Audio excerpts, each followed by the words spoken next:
What's going on, everybody? Jolt here from TheTokenMinorities, and I am back with the Week 10 battle of the GBA Season 8, where your Kansas City Jirachiefs are taking on gym leader Gio and his San Francisco GiEnteis, and what turns out to be yet another opportunity for the KC Jirachiefs to clinch our spot in the GBA Season 8 playoffs. So that definitely makes this game a pretty important deal, and also by winning this game, there's the potential that we could clinch as high as the 3 seed in playoffs, which is definitely pretty good as well here for Week 10 out of 12. Now, if you haven't already seen the team builder for this team that I'm bringing this week, make sure to go check that out. Going to be linked down on the first line of the description below as usual, and in there I'll go over all of the details of the team that I'm bringing this week against Gio. But just in case you haven't seen it, to briefly summarize, I am bringing a lead suicide sort of Aerodactyl. It's a focus sash Aerodactyl, not really suicide. I don't expect a suicide with it, but just have the focus sash to guarantee stealth rocks in this game because I find them to be really valuable. The Aerodactyl is also carrying the flamethrower, the rock slide, as well as the pursuit for that Blacephalon that Gio ended up bringing. I'm bringing a Gardevoir that is pretty fat. It's full HP with a little bit of physical defense investment with the Pixie Plate, and then dual stab plus Hidden Power Fire for the Mega Scizor that Gio opted not to bring. And then I also have Thunder Wave for that Mew specifically, and then I am carrying a substitute Celesteela with Flame Charge, Heavy Slam, and Earthquake. Just a really good win condition against Gio's draft. Celesteela just matched up so well offensively and defensively against him that it'd be pretty crazy of me to not bring it here in this game. And then I have a Choice Scarfed Alolan Persian that is basically designed to check a Choice Scarf Blacephalon, as well as to check a +1 Haxorus, as well as an Archeops. It's able to outspeed all of his team pretty much.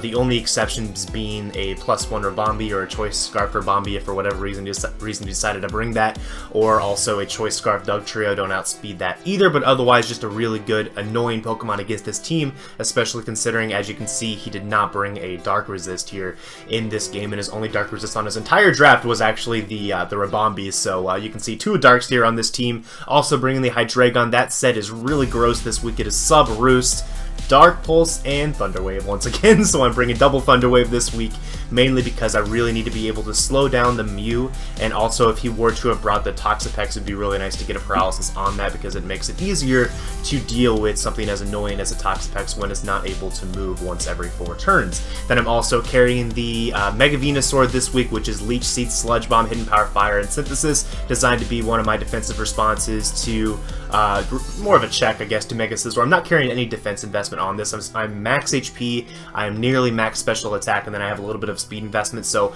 it's not really designed to be a switch into things outside of like the Toxapex and the Shaman that he doesn't really need any defense investment to be able to switch into otherwise, but with that offensive investment, it's really hard for him to switch in and deal with Mega Venusaur as well. So that's the team for this week. My man Gio has decided to bring the Dugtrio, the Archeops, the Blacephalon, the Haxorus, the Mew, and the Shaman. So a lot of mons that I did expect to come. I didn't really expect him to bring the Dugtrio. I felt like Dugtrio just didn't match up too well as a Trapper, but because he brought it, that tells me it's very likely going to be his Stealth Rocker, and it's very likely that the Archeops is not going to be carrying Stealth Rocks as opposed to what I was expecting, which was having the Archeops be the Stealth Rocker and then maybe swapping out the Dugtrio for something like the, probably the Mega Scizor would have been the most likely bring in that Dugtrio slot. Now before we jump into this game and talk about the lead matchups, once again, shout out to Under the Radar for recording my game for me. You are awesome. And shout out to Pablo for ginning my team for me as well. Also shout out to the FO for the help on the team, as with this being our second chance, and really I think the last guaranteed single game that would be able to like clinch a playoff spot for me until like the very end of the season. This was a really big deal, so I got a lot of help from the FO on this. So thanks to you guys, you are awesome. Now, in terms of the lead matchup, I always was going to lead with Aerodactyl because I wanted Stealth Rocks up in this game, and it really does well, I think, against either of his potential Stealth Rocking leads if that's what he wants to go for. The only thing I really don't match up well against at all at the start would have been the Mew, but if he wants to lead up with Mew, that tells me it's not going to be an offensive setup variant, most likely, which is really nice, quite honestly, so I'm okay with that for sure. So we're going to go ahead and jump on into this, as we're going to see the challenge issued by my man Gio, so good luck to him, of course. This is also a really important game for him, too. If he's able to win this game, he's able to stay in the playoff hunt. As I lead off with my Aerodactyl, as Geo decides to lead off with Dig Dug, which is his Dug Trio. So right away we have probably a turn where we're going to exchange Stealth Rock. Makes a lot of sense for this to be the case. If I had to guess, we're both Focus Sash users in this matchup. As he does just get up his Stealth Rocks, revealing he actually outspeeds me, which means he is a Jolly Dugtrio instead of Adamant. I thought he would most likely be Adamant Dugtrio if he brought it, so that's why I'm not trying to outspeed it here. Plus, I don't really fear it too much in general, just switching into Dugtrio, as Aerodactyl's not going to be really, not going to be trapped at all, basically, by Dugtrio, since I am a flying type. So I do just go into my Mega Venusaur, expecting him to go for a Stone Edge or a Rock Slide, as he reveals the final Gambit. That's bad, especially because I didn't expect that to take me down to 22 health. I think that must have been an HP invested Dugtrio. I didn't actually run that calc afterwards, but I think that must be HP invested because I don't know how else that would nuke me the way it did there. So yeah, Mega Venusaur's now in range of Stealth Rock, which is pretty annoying. He goes straight into his Haxorus, which means that I basically am forced to stay in Sludge Bomb. Not like I wanted to switch out anyways, because I died to Stealth Rock, I didn't bring removal. There's no point in saving Mega Venusaur, especially in the face of a Haxorus, so I can go for a very heavily invested Sludge Bomb here, just to ensure that he's not able to Dragon Dance twice in my face, because as long as he is not at +2, my Alolan Persian is going to be able to check it with a Foul Play. Now what I'm going to do here is go into my Alolan Persian to basically threaten him out. I want to bluff the Parting Shot, bluff even the Foul Play with Fur Coat, meaning I'd be able to take any hit, and I'm going to just go for a U-turn here, because U-turn ensures that I can get it into range of a Foul Play, even if it doesn't get up a, I don't know if it ensures, but it gives me a very good chance of being able to get it into range of a Foul Play, even if it doesn't get up a Dragon Dance on the next turn. So I'm going to go into my Gardevoir here, expecting him to potentially fire off the maybe the Superpower or the Low Kick, or the Z Superpower or Z Low Kick, as I felt like that was his best play in that position, as he actually ends up going for a Dragon Dance. So this puts me in a kind of a tough position, actually, because Gardevoir is really essential to be able to beat the Mew, and if I were to leave Gardevoir in to make sure I don't lose to Haxorus on this turn, I could very well lose to Mew later in the game. So I'm going to make the play that is aggressive. I'm going to go straight into my Alolan Persian, expecting him to go for the Poison Jab and not to go for a second Dragon Dance, because I don't think anyone in the right mind would be a big enough man to make the second Dragon Dance play in the face of a Gardevoir that's not even confirmed to be my response to Mew at this stage in the game. As I'm going to go back into my Alolan Persian, I catch the Poison Jab, and I'm able to knock him out with a Choice Scarf Foul Play on the next turn, removing a massive threat to my team. As now Geo decides to go into his Shaman, I'm expecting him to just go for a Leech Seed on this turn. Unfortunately, I don't have my best switch into this in my Mega Venusaur alive anymore in this game, so I'm going to go straight into my Celesteela just to see what he wants to go for. Maybe I can pivot around him and get in some of my other threats here against it a bit later on, as he actually reveals the Swords Dance Shaman, and the only reason you bring Swords Dance Shaman against the Celesteela is if you are packing the Natural Gift. So I'm expecting him to go for the Natural Gift Electric on this turn, so I'm going to go into my Aerodactyl to sack it off, because by sacking off my Aerodactyl on the likely Natural Gift Electric, then I'll be able to go back into my Celesteela, get up a free substitute, as there's no physical coverage Shaman can get that would be able to break my sub, even at +2, once the Natural Gift is burned, which he does end up being, and unfortunately he's Natural Gift Fire instead. So what this means is I need to sack off my Aerodactyl. I want him to kill my Aerodactyl, so I'm going to just fire off a Rock Slide or two. I don't think it's going to be able to 2-hit KO, and I want Geo to knock me out, but instead what he's trying to do is just go for, he goes for a Swords Dance here on this turn, maybe understanding that I might be a substitute Celesteela as a response to his potential Toxapex bring.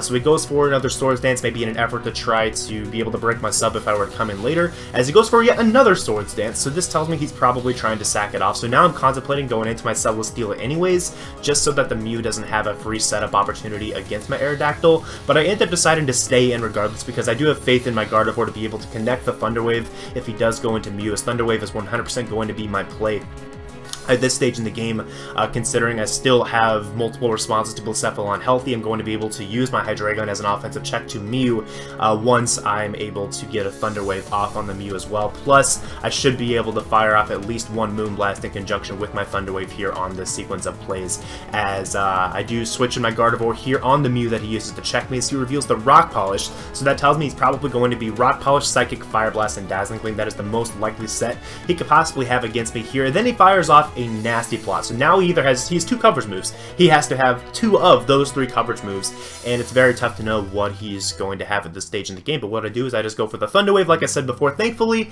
I do connect, and the Mew is going to be paralyzed. It's not going to be able to outspeed my Alolan Persian unless he gets as high as +6 from Rock Polishes. So he has to spam a lot of setup moves at this stage in the game. Unfortunately, I get synchronized back, but that was expected anyways, as now he's going to fire off the Dazzling Gleam, which tells me he probably does not have Fire Blast on his Mew, so I could use my Celesteela as a response to this Mew, as well as I get off a huge chunk of damage with that Moonblast. That's why I'm packing the Pixie Plate, to get that extra power on that Moonblast. Basically ensures I'd be able to 2-hit KO an offensive Mew very easily, as I am able to knock out the Mew on the next turn because he gets fully paralyzed, which is a little bit unfortunate, but because of all that extra damage, the Mew would have definitely been in range of Hydreigon on the next turn anyway if he did not get paralyzed and decided to take me out on that turn. So no harm done, except for the fact that Gardevoir gets the kill instead of Hydreigon in that case, as I'm going to sack off my Gardevoir to the Archeops, and this gives me an opportunity to go straight into my Celesteela, as Celesteela is basically going to just be able to take any hit from this Archeops. I don't think it's going to be Z Archeops because he also brought the Haxorus,